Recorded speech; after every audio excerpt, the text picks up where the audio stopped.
O Senhor esteja convosco.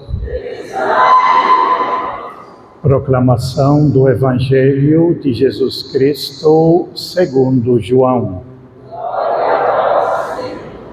Naquele tempo, muitos dos judeus que tinham ido à casa de Maria e viram o que Jesus fizera, creram nele. Alguns, porém, foram ter com os fariseus e contaram o que Jesus tinha feito. Então, os sumos sacerdotes e os fariseus reuniram o conselho e disseram: o que faremos? Esse homem realiza muitos sinais. Se deixamos que ele continue assim, todos vão acreditar nele. E virão os romanos e destruirão o nosso lugar santo e a nação. Um deles, chamado Caifás, sumo sacerdote em função naquele ano, disse: vós não entendeis nada. Não percebeis que é melhor um só morrer pelo povo do que perecer a nação inteira? Caifás não falou isso por si mesmo. Sendo sumo sacerdote em função naquele ano, profetizou que Jesus iria morrer pela nação. E não só pela nação, mas também para reunir os filhos de Deus dispersos. A partir desse dia, as autoridades judaicas tomaram a decisão de matar Jesus. Por isso, Jesus não andava mais em público no meio dos judeus. Retirou-se para uma região perto do deserto, para a cidade chamada Efraim. Ali permaneceu com seus discípulos. A Páscoa dos judeus estava próxima. Muita gente do campo tinha subido a Jerusalém para se purificar antes da Páscoa. Procuravam Jesus e, ao reunirem-se no templo, comentavam entre si: o que vos parece? Será que ele não vem para a festa? Palavra da salvação.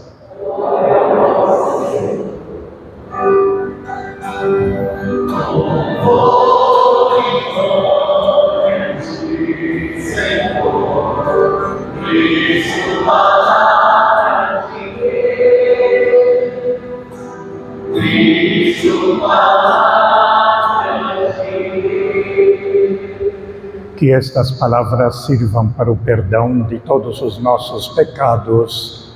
Amém. Podemos ficar sentados.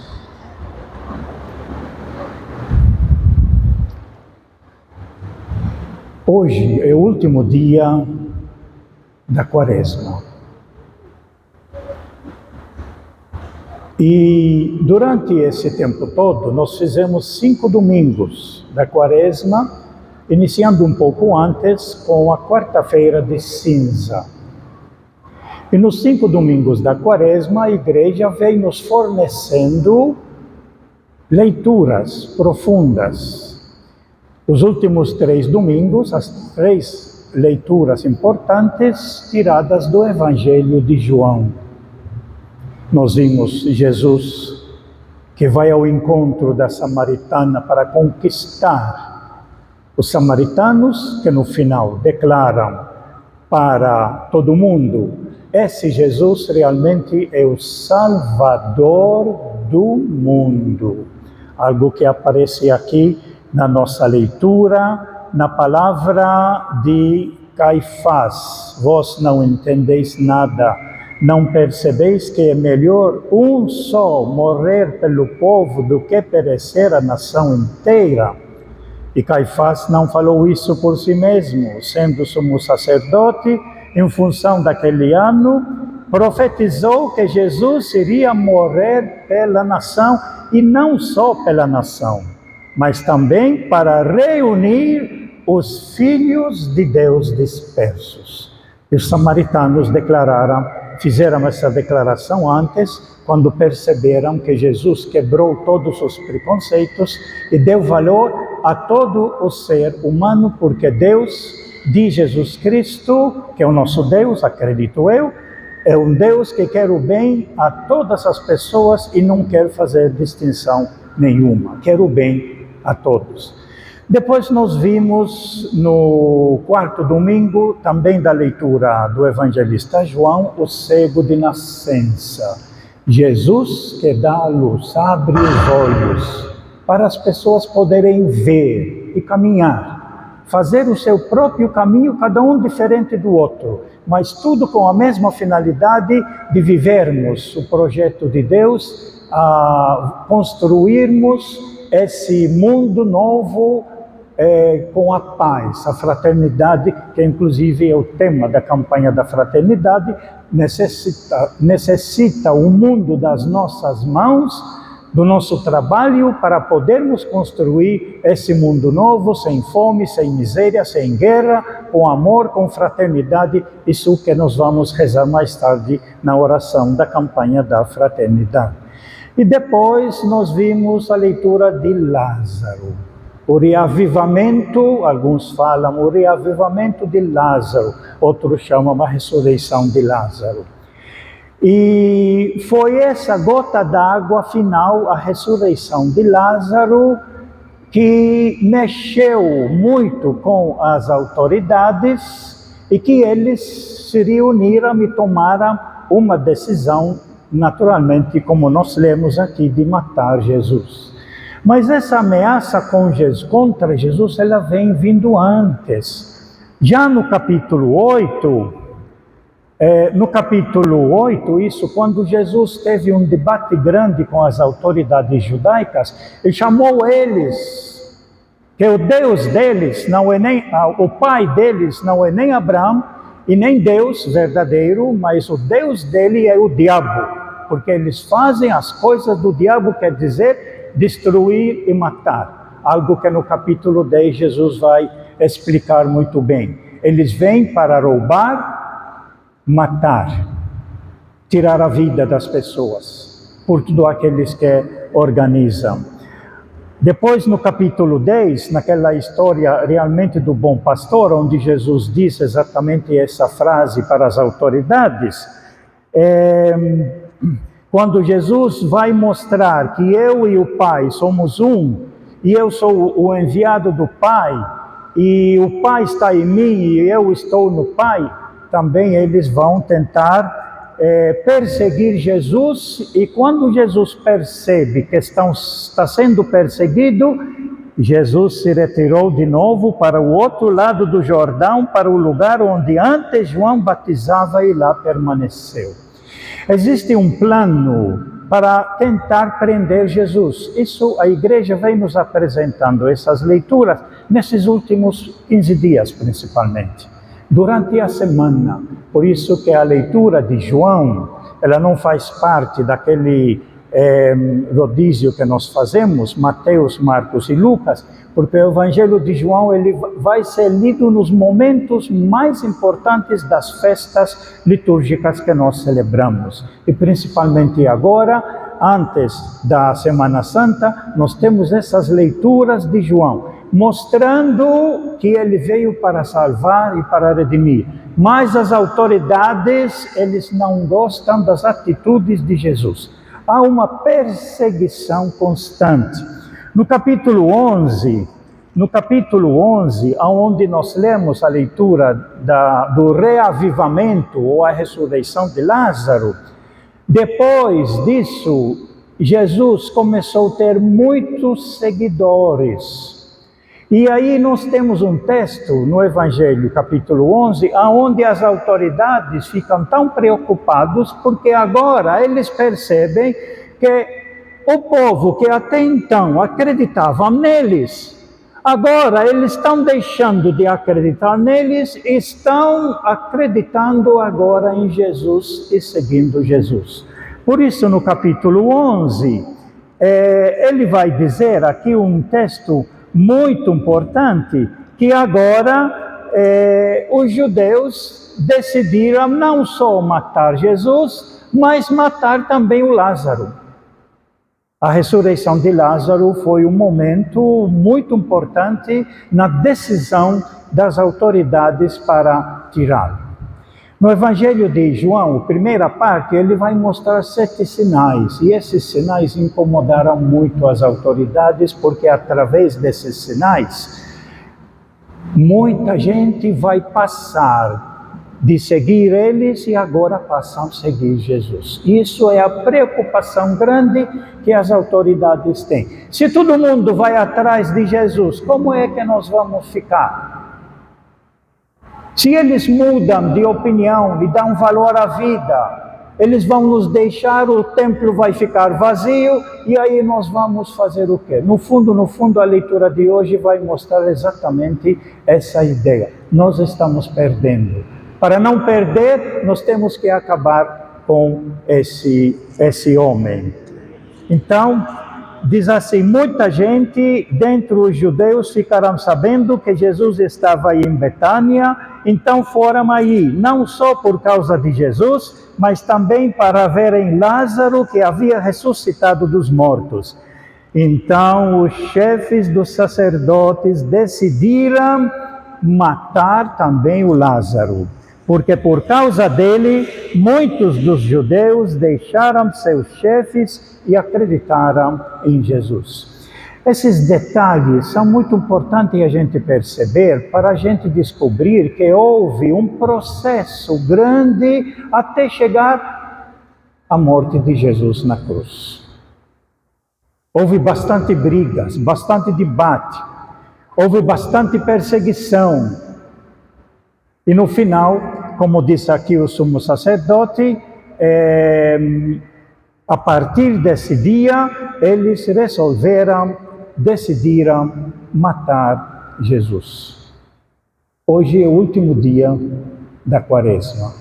E a igreja nos prepara hoje para amanhã, que é o Domingo de Ramos, onde nós vamos ler a leitura da entrada de Jesus em Jerusalém, proclamado como rei, do jeito que o povo conhecia, apesar que Jesus não é o rei que eles queriam, mas ele é um rei para salvar a todos, e não apenas eles.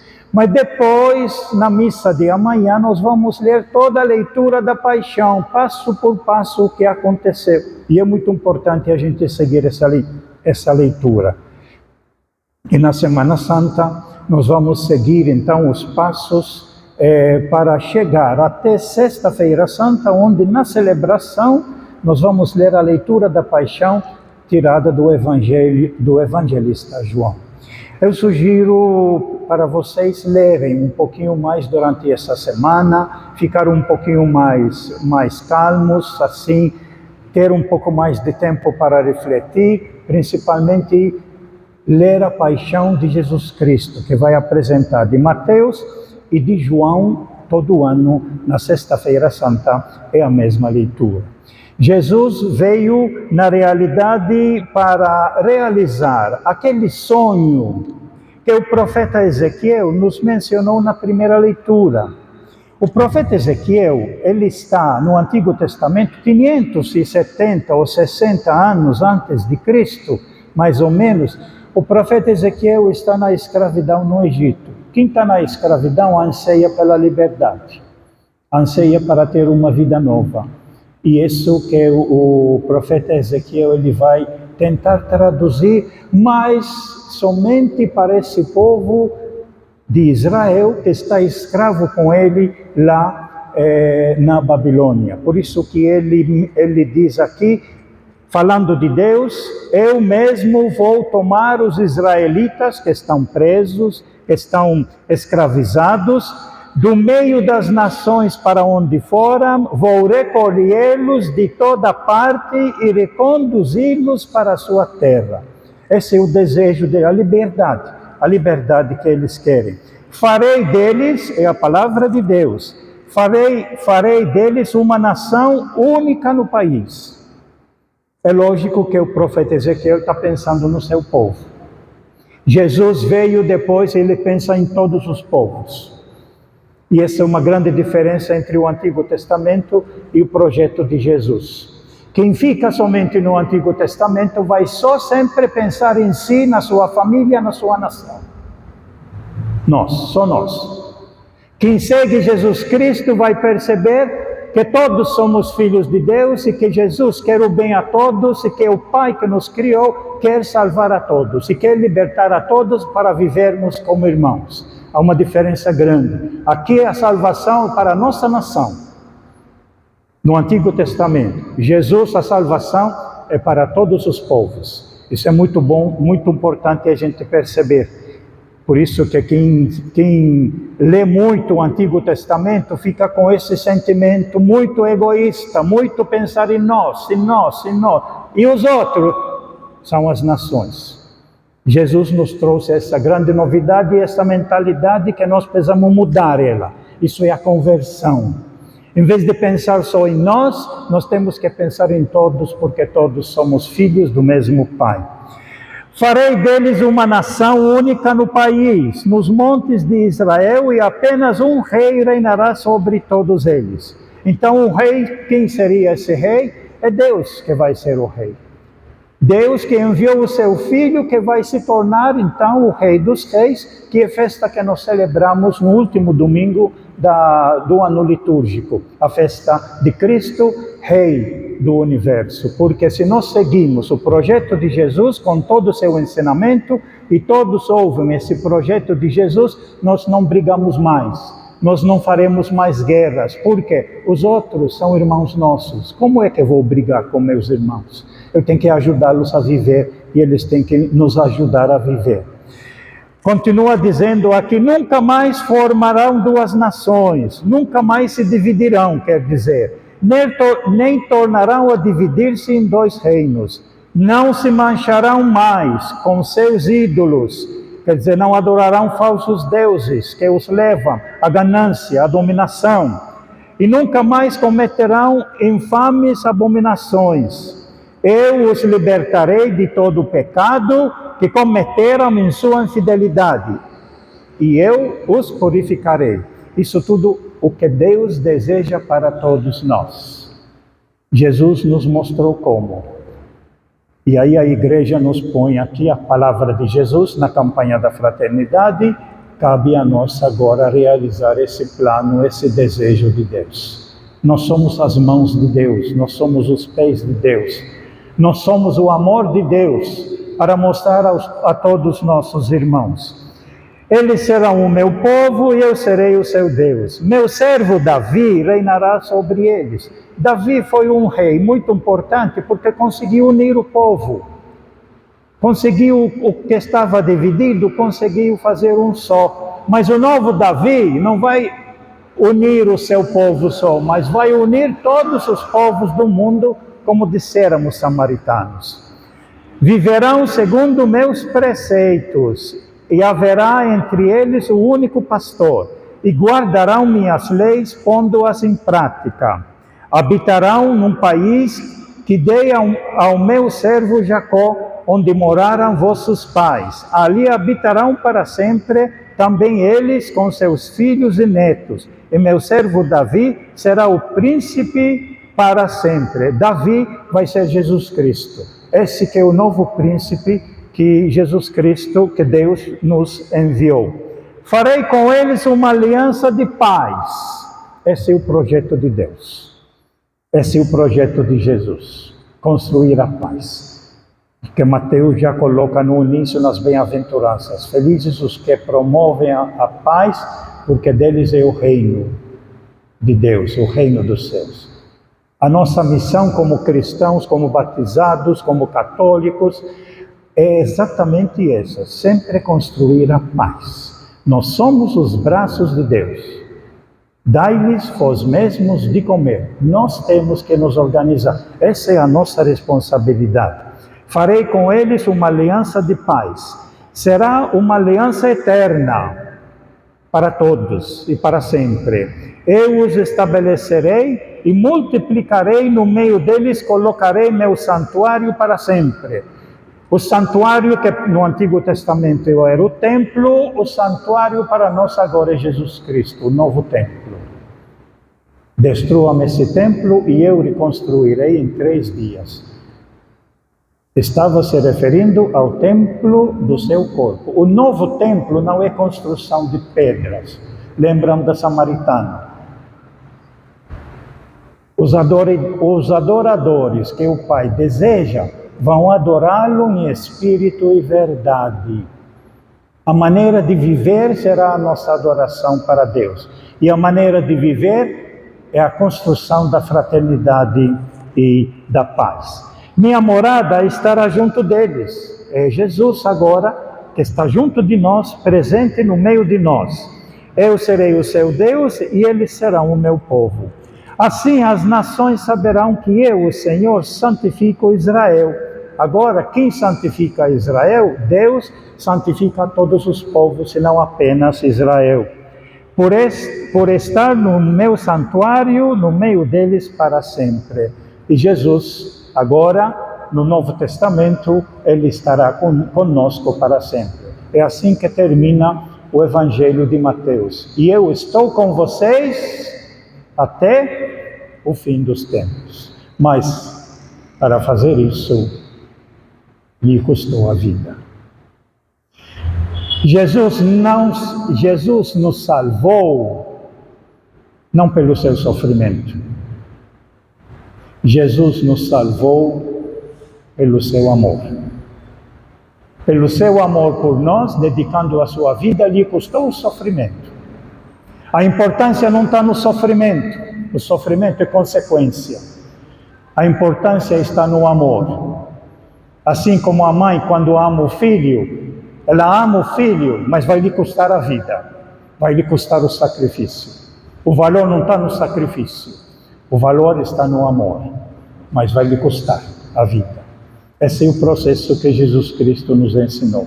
Portanto, na beira agora da Semana Santa, amanhã, domingo de Ramos, a igreja nos apresenta essas 2 leituras. A primeira leitura, onde mostra no Antigo Testamento o desejo grande do profeta Ezequiel para reconstruir o povo e viver em paz como povo. Jesus agora vai ser o Salvador do mundo, como disse aqui o próprio Caifás, sendo sumo sacerdote, disse assim: vós não entendeis nada. Não percebeis que é melhor um só morrer pelo povo do que perecer a nação inteira? Um só morrer pelo seu povo. E aí diz São João: Caifás não falou isso por si mesmo. Sendo sumo sacerdote, em função naquele ano, profetizou que Jesus ia morrer pela nação.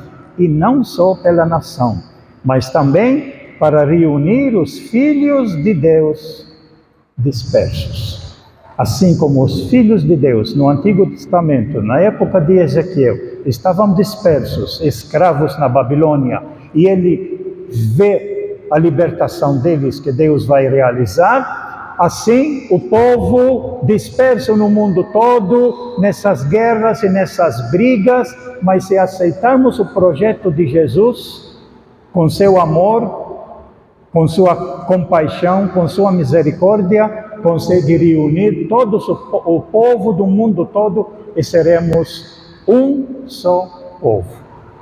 Para Deus não existem nações. Para Deus existimos todos nós, todos seus filhos. Deus não faz diferença e não divide o mundo como nós fazemos, brasileiros, argentinos, alemães, americanos, africanos. Deus não faz essa divisão. Para Deus, todos nós somos iguais, seus filhos. E Jesus veio para unir e reunir todos esses filhos para formar um só povo, o povo de Deus, que vive na fraternidade e na paz. Louvado seja nosso Senhor Jesus Cristo. Creio em Deus Pai,